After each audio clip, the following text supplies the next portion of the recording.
জিন্দাবাদ জিন্দাবাদ prime minister successful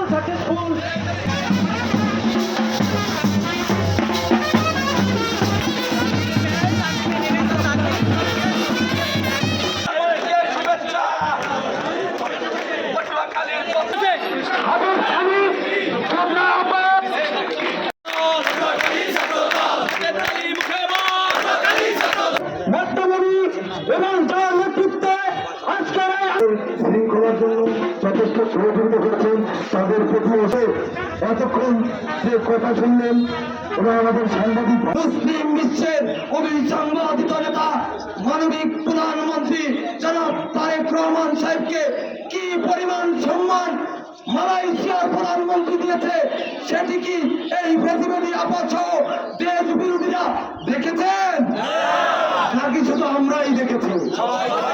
তারাও দেখেছেন। আমি উপস্থিত সাংবাদিক ভাইদের প্রতি কৃতজ্ঞতা প্রকাশ করতে ভুল করেছি। আমি তাদের কাছেও প্রশ্ন করব, বিশ্ব মিডিয়া সহ আপনারাও দেখেছেন আপনাদের প্রধানমন্ত্রীকে কিভাবে মালয়েশিয়ার সম্মানিত প্রধানমন্ত্রী তিনি সম্মানিত করেছেন। শুধু সম্মানিতই করেননি, তিনি সেখানে আমাদের দলীয় সঙ্গীত প্রথম বাংলাদেশ আমার, জীবন বাংলাদেশ আমার নেতৃত্বে দীর্ঘ 17 বছর জাতিবাদী আন্দোলন সহ বাংলাদেশের পক্ষের শক্তির সাথে বন্ধুরা আমার সবাই মিলে জীবন বাজি রেখে কর্তৃত্ববাদী সরকারের রাষ্ট্রীয় যন্ত্রের অপব্যবহারের বন্দুকের নড়ে মুখ চিতিয়ে ধরে আমরা যারা দেশের পক্ষে আন্দোলন করেছিলাম সেই নেতৃবৃন্দ আমরা অনেক আগেই বলেছিলাম আমাদের নেতা হচ্ছেন একজন ম্যাজিক্যাল লিডার, অর্থাৎ তিনি একজন সেই কথাটি একটি উন্নত দেশের তথা মালয়েশিয়ার প্রধানমন্ত্রী গানে গানে করেছেন কিনা আমার বন্ধু তোমরা জানো না কি বলেছে গানে? তিনি কি নির্বাচিত প্রধানমন্ত্রী না? তিনি কি বাংলাদেশের মানুষকে হাজার হাজার মাইল দূরে থেকে দুই নয়নের মানে তার মনের ভালোবাসা থেকে রিয়ালিটি যেরকম সেখান থেকে কি তিনি বাংলাদেশের মানুষের মন জয় করে তিনি সিংহভাগ আসন নিয়ে তিনি কি সংসদ পরিচালনা করতেছেন না?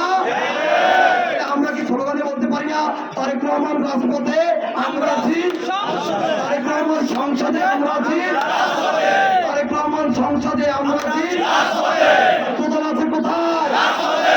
বাংলাদেশের পক্ষে তারেক রহমান সাহেবের নেতৃত্বে বিভিন্ন আন্দোলন সংগ্রামে নিজেকে বিলিয়ে দিয়েছিলাম, পরিবার পরিজনদেরকে কষ্টে রেখেছিলাম।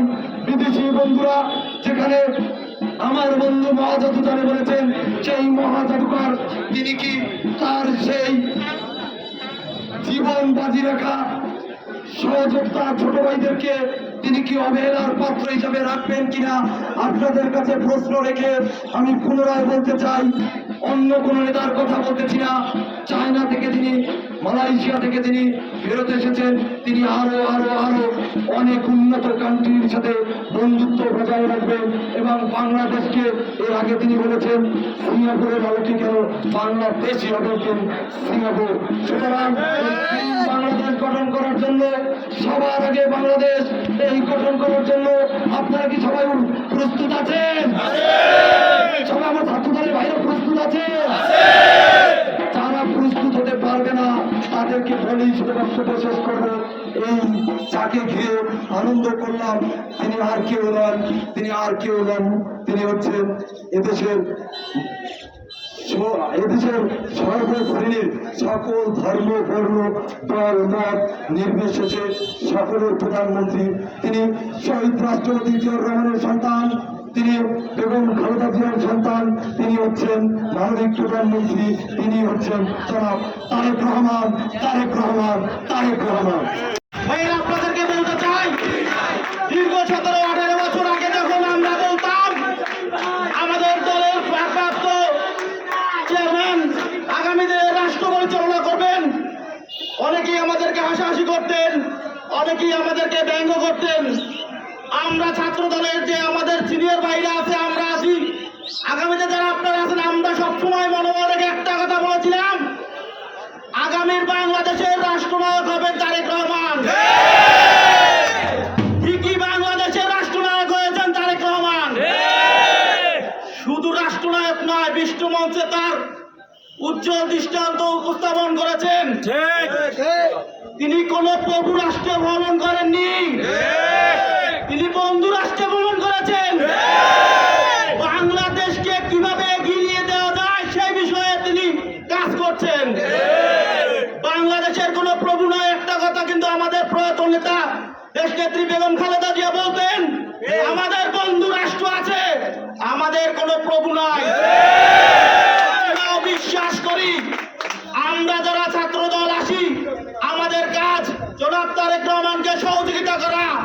আমরা কখনো পাওয়ার না পাওয়ার বেদনায় অন্য কর্মীকে নিরুৎসাহিত করব না প্রোগ্রামে যেতে। আমরা সবাই নিজের স্থান থেকে নিজে আরেকজনকে দাওয়াত দেব যে বাংলাদেশ গড়তে হলে জনাব তারেক রহমানের নির্দেশনা ফলো করে আমাদের এগিয়ে যেতে হবে। বাংলাদেশের সুশাসন নিশ্চিত হলে আমাদের পাওয়া হবে। আমরা কি সুশাসন চাই? বাংলাদেশে যখন সুশাসন আসবে, আপনি আমি আমরা সবাই উপকৃত হব। জনাব তারেক রহমান বলেছেন, কি বলেছেন? প্রতিহিংসা চাই না। তা আমাকেও নির্যাতন করা হয়েছে, কিন্তু কি হবে প্রতিহিংসা করে?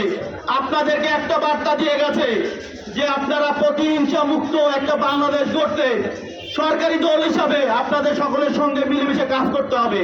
আমাদের মানবিক প্রধানমন্ত্রী জনাব তারেক রহমান মালয়েশিয়া চীন সফরেছে সৌন্দর্য দেখিয়েছেন এবং চীন মালয়েশিয়ার প্রধানমন্ত্রীরা তাকে যতটা আন্তরিক সহকারে পালন করেছেন, ইতি পূর্বে বাংলাদেশে আর এরকম কোনো সৌন্দর্যবোধ দেখি নাই। শেখ হাসিনাই বাংলাদেশটাকে যে পর্যায়ে রেখে গেছে, সেই থেকে বাংলাদেশের হাল ধরেছে আমাদের মানবিক প্রধানমন্ত্রী তারেক রহমান। আপনাদের কাছে আমাদের উত্তরবার আহ্বান থাকবে, আপনারা সুন্দরভাবে আমাদের যে সেন্ট্রাল নির্দেশনা আছে, আমাদের জেলা ছাত্র নির্দেশনা আছে, আপনারা তা যথাযথভাবে পালন করবেন এবং প্রত্যেকটি প্রোগ্রামে আপনাদের আন্তরিকভাবে আপনারা উপস্থিত থাকবেন।